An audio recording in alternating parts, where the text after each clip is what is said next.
Okay, welcome to Module 2 of Consciousness, Creativity, and Contribution. Some people claim that success is all about having the right connections.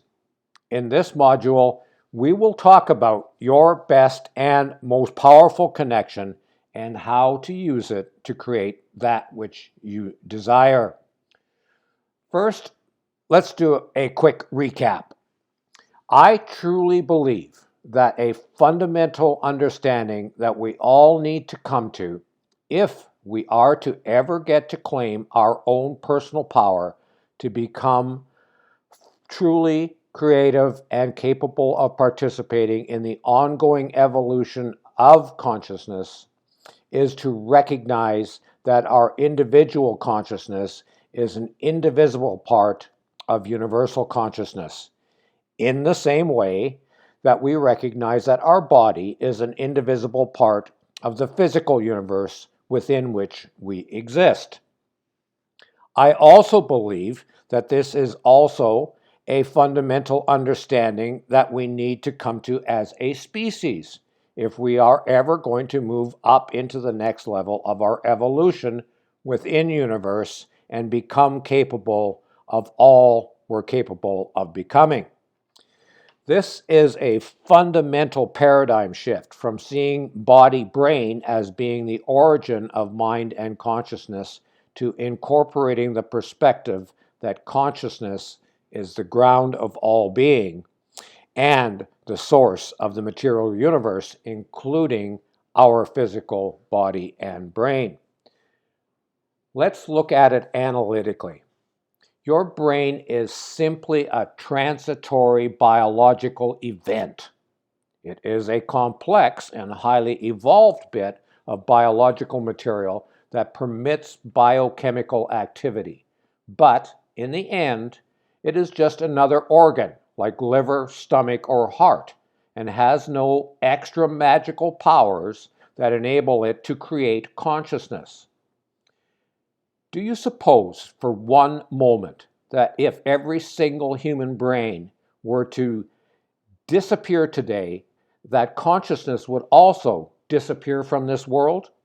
That no human brains equates to no consciousness? Those folks who say that neurons in the brain produce the mind overlook the fact that there are also neurons in the spinal column, neurons in the heart, and neurons in the digestive tract, and that there are neurotransmitters distributed throughout the body.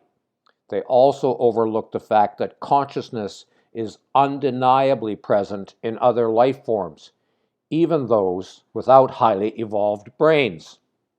Okay, so your brain, as marvelous as it is simply an individual bit of organic material existing temporarily. And now let's look at mind.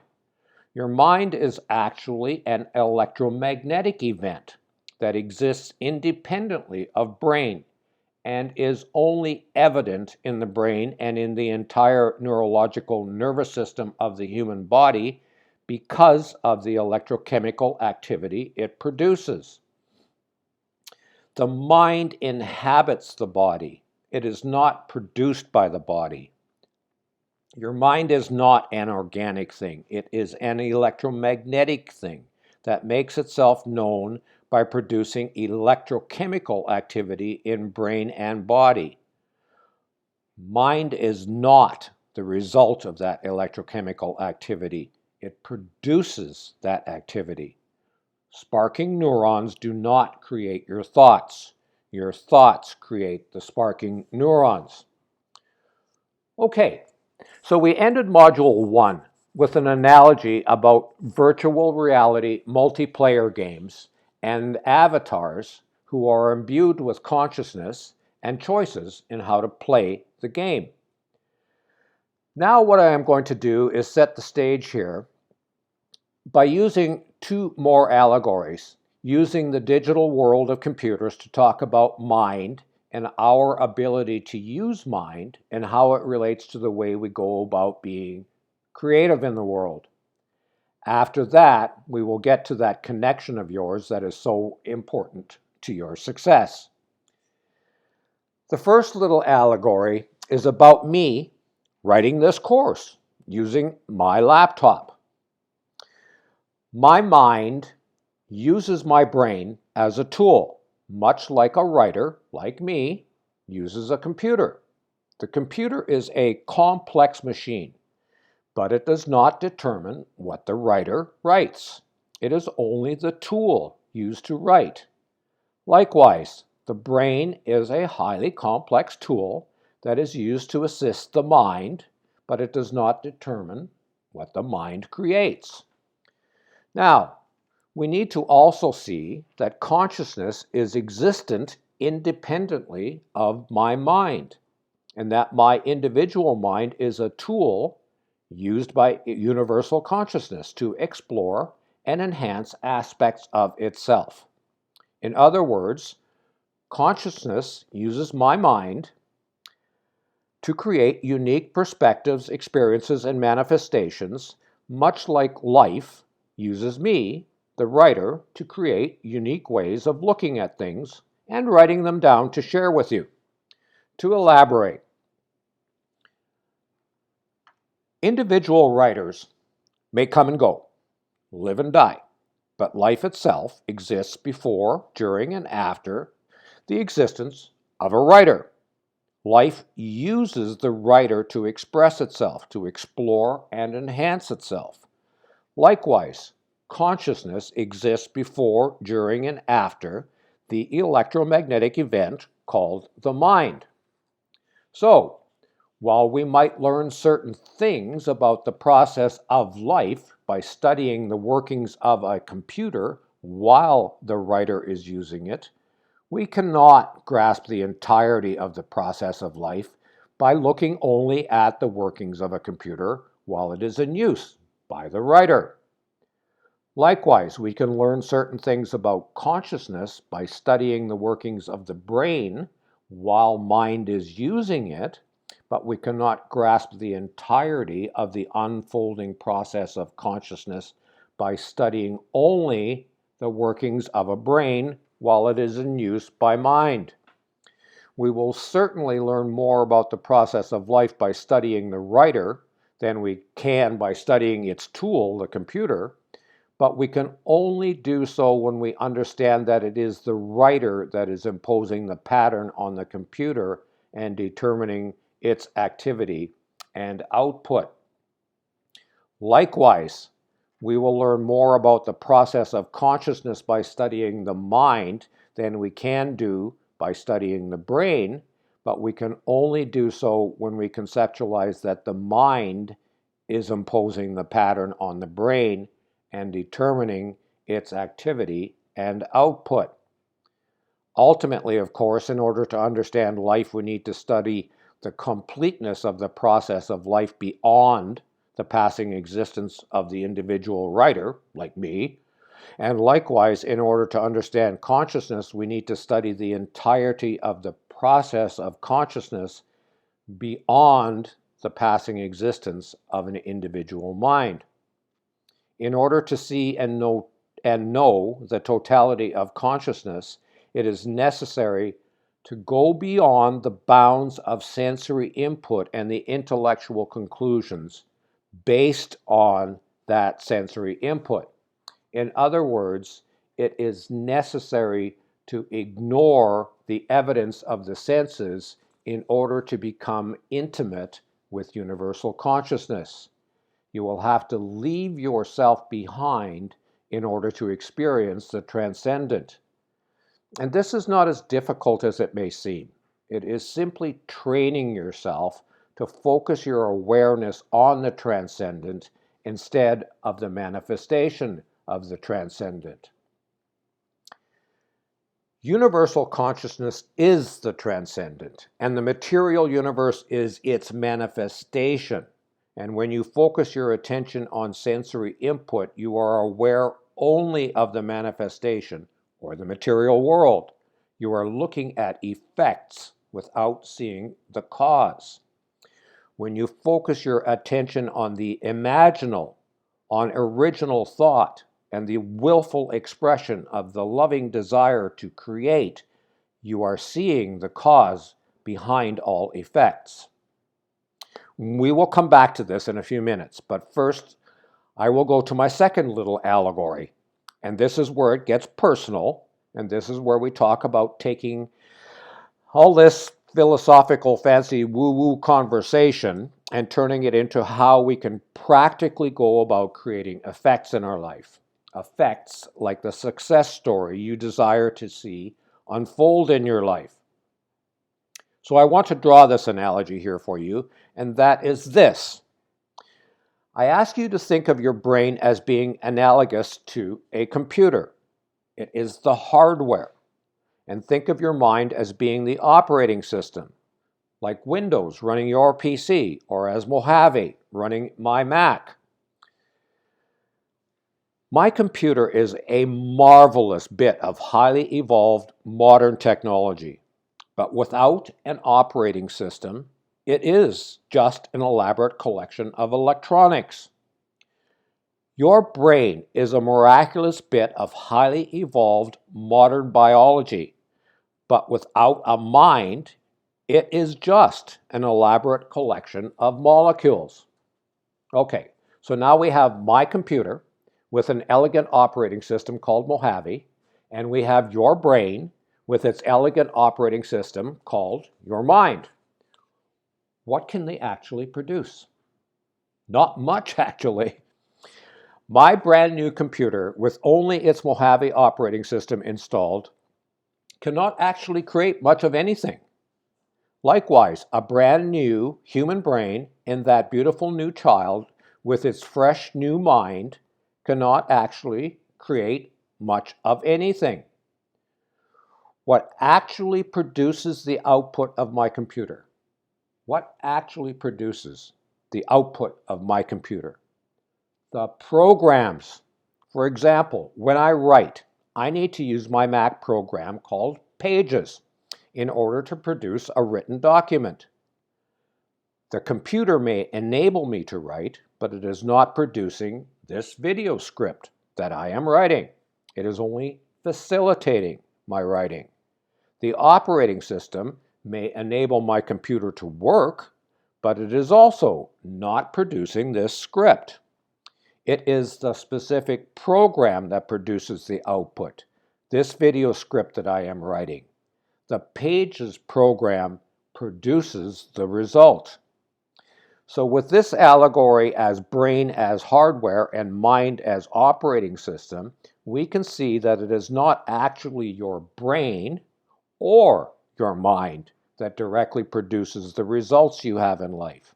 It is the programs that you have installed and that are running that produce your results.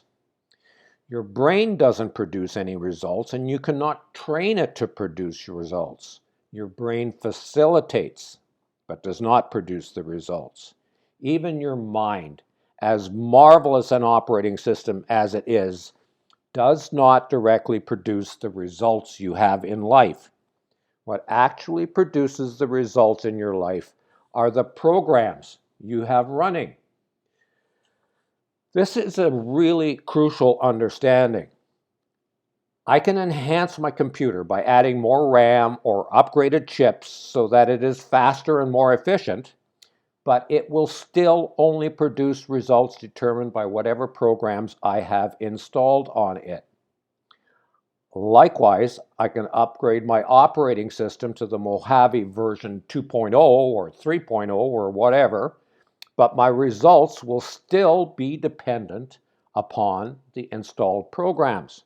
And likewise, I can enhance my brain with better nutrition or nutrients or with exercise so that it runs more efficiently, but my results will still be determined by my programs.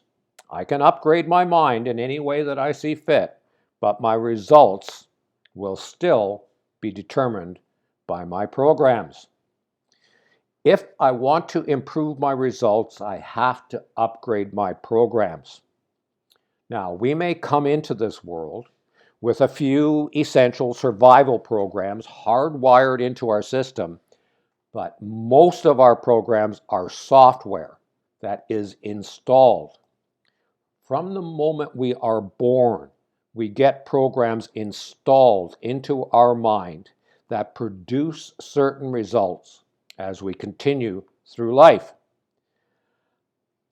I think that we can all recognize that from the moment we were born, we start getting educated in one way or another by our environment, by our parents, and eventually by our teachers, by our social circumstances, by our peer group, and as we get older, through the books that we read, the people we come into contact with, the experiences we have, and hopefully at some point in our life, by the programs we intentionally and purposefully install in ourselves. And I am going to assume that you are here right now to upgrade your programming. Anyway, the problem that most people have with creating desired results is that they have all these old non-productive programs running in the background that are taking up a whole bunch of RAM and are not producing anything really worthwhile or desired. Or even worse, mental viruses that infect even their good programs with destructive instructions. They are producing effects that are the result of inaccurate, incomplete, outdated, or even faulty virus-infected programs. And because many of these programs were installed quite early by imposition rather than by personal selection, they may not have ever examined them for utility or efficacy. If we are to go about living a life of intentionality, creativity, purpose, and meaning, then we each need to learn the process of instilling and installing in ourselves intentional programs that we know or believe or think can produce the results we want.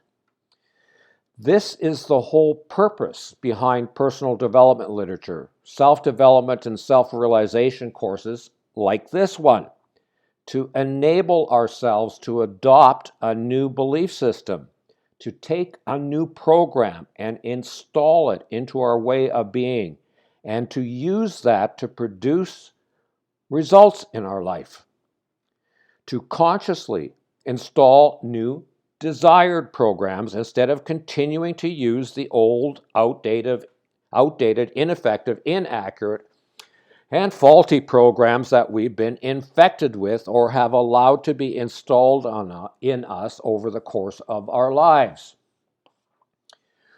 We can all recognize that we have programs that are faulty because we have results in our life that we don't particularly desire to have. Okay. You are aware that you need to learn the process of taking on new programs, or you would not be here right now listening to me. And the purpose of this website is to enable you to get those new programs. Every single video on this website is a program designed to assist you to produce success. All right. So for those who think that it is not just what you know, but who you know that enables your success, let's get back to that connection I mentioned at the beginning of this module. Of course, you already know what I am talking about, and that is your relationship to universal consciousness. That's the source of your power. We will come back to that in a few minutes, but first allow me to state my intention in creating this course for you. My desire is to provide the inspiration that will create the motivation that will impel you to take action in order to manifest your success. Okay, so I want to inspire you. What does that mean? One of the things I am fond of doing is to look up the etymology or the origin of the meaning of the words we use to communicate. Inspiration literally means to breathe life into, to inflame with spirit, or to come under the influence of the divine and to be animated with it. That is from the Latin root. Now let's look at Merriam-Webster's dictionary for a definition in English. And the definition is twofold. A divine influence or action on a person believed to qualify him or her to receive and communicate sacred revelation. And B, the action or power of moving the intellect or emotions. So you might interpret my desire to inspire you to simply mean that I want to move or impel your intellect or emotions in order to empower you to become motivated to do what is necessary in order to create your success story. Definition B.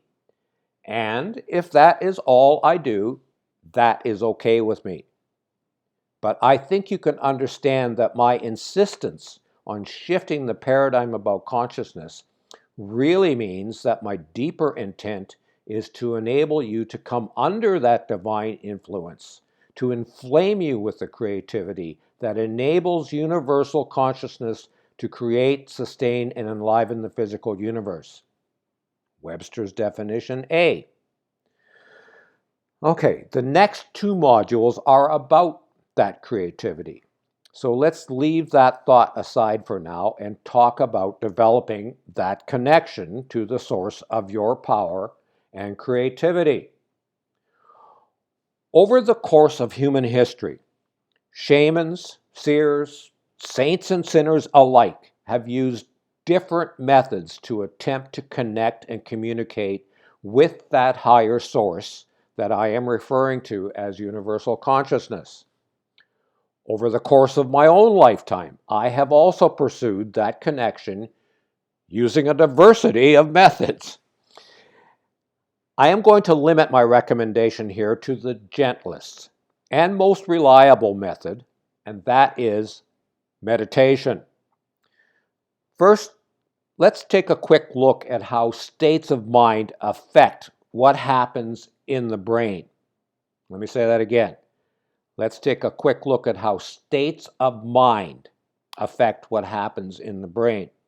Let's talk about that electrochemical activity in the brain, your brain waves.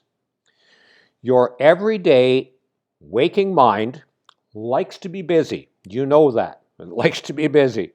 It exists in a state called beta, which is characterized by brain waves that run between 15 and 35 hertz. Think of it this way. Your mind is so busy talking, it cannot hear anything except its own noisy chatter.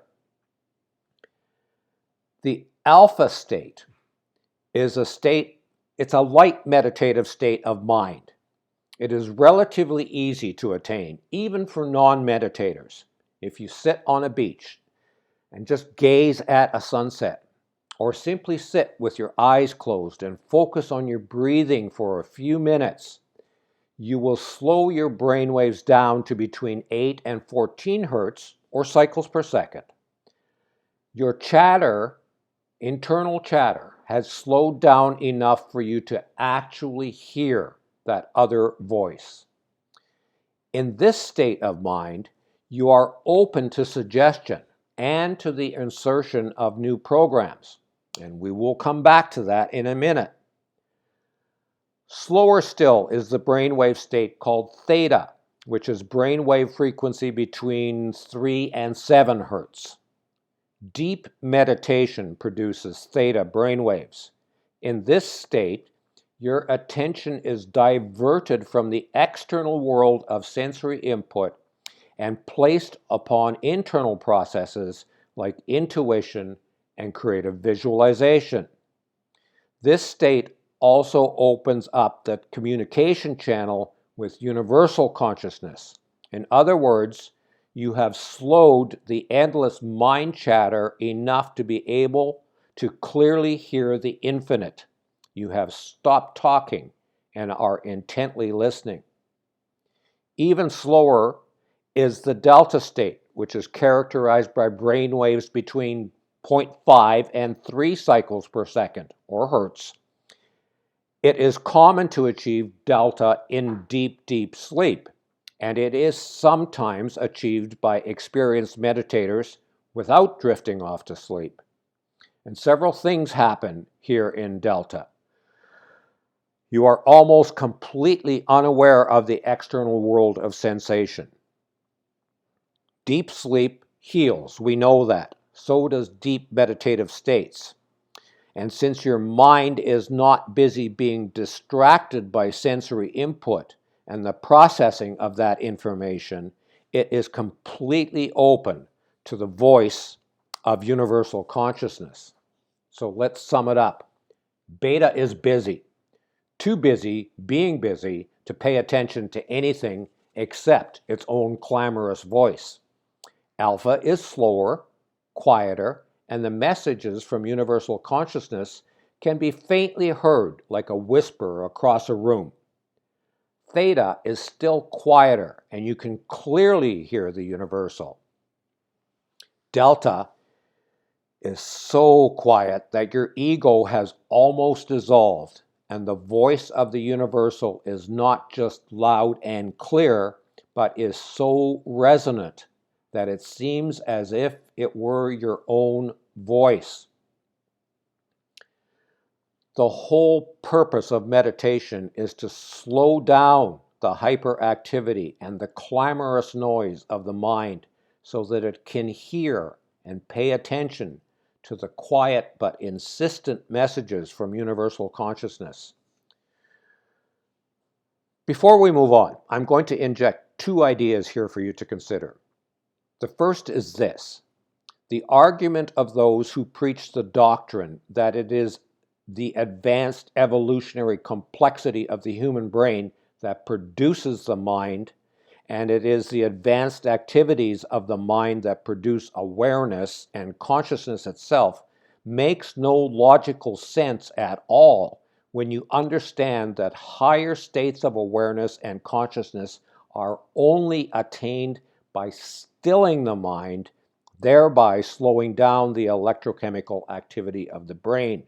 It is the quieter mind and the slower brainwave activity that permits higher states of consciousness. The second idea for your consideration is this: if my dog is not capable of producing the same advanced mental activity and beta brainwaves as I am, perhaps he is more in touch with universal consciousness than I am. And if you knew my dog, you would come to that conclusion too. Okay, I opened this module by saying that many people think that success is about having the right connections.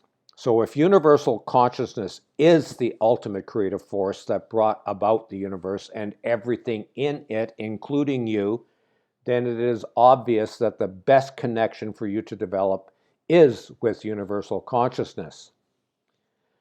There are several different meditation techniques, and I will leave it to you to find the one that most appeals with you. To you. Please do not even imagine that meditation is some sort of esoteric thing only practiced by monks wearing saffron-colored robes in Tibetan temples, or by mantra-chanting, crystal-gazing, incense-burning New Agers. Corporate CEOs in suits practice meditation in corner offices of downtown office buildings. Suburban moms nursing newborns practice meditation. Olympic athletes vying for gold medals practice meditation. Even Nobel Prize-winning quantum physicists practice meditation. And so should you adopt some sort of practice of meditation and creative visualization if you want to enhance your connection to the source of your power and your creativity, and to enhance your ability to create the success you desire. Your consciousness is the source of your creativity. Your success also has its genesis in your consciousness. And when your individual consciousness is expanded and enhanced by connection to universal consciousness, your ability to be creative, contributory, and successful is also enhanced. Okay, to close out this module, let's cycle back to alpha brainwave states and the installation of those programs that produce your results. The main reason that the programs you had installed in you in early childhood are so ingrained in you is because young children spend most of their mental time in the alpha brainwave state. And now that you are capable of making choices about what programs to install in yourself, and you know how to use meditative or trance-like states to place yourself into an alpha state, you can install programs in that state. In other words, you can take conscious and intentional control of the results you desire to produce. Okay, I'm going to leave you with this to ponder, and you can do it, and you can do your own research to verify it. When you sit down in front of your TV to chill, to zone out, you move into the alpha brainwave state fairly quickly, and the TV programming becomes your programming. Advertisers and other mimetic engineers know this. Ponder that while you ask yourself why you have certain opinions or beliefs, or how that may be impacting your decisions, your choices, and the results that show up in your life. For decades, I have been encouraging people to turn off their television and turn on their inner vision. And of course, every minute you spend time zoned out in front of that boob tube is one less minute you have to invest in your self-actualization. All right. To finish this module, your real place of power is not your castle surrounded by a moat and protected by cannons, facing the unknown imagined threats to your well-being.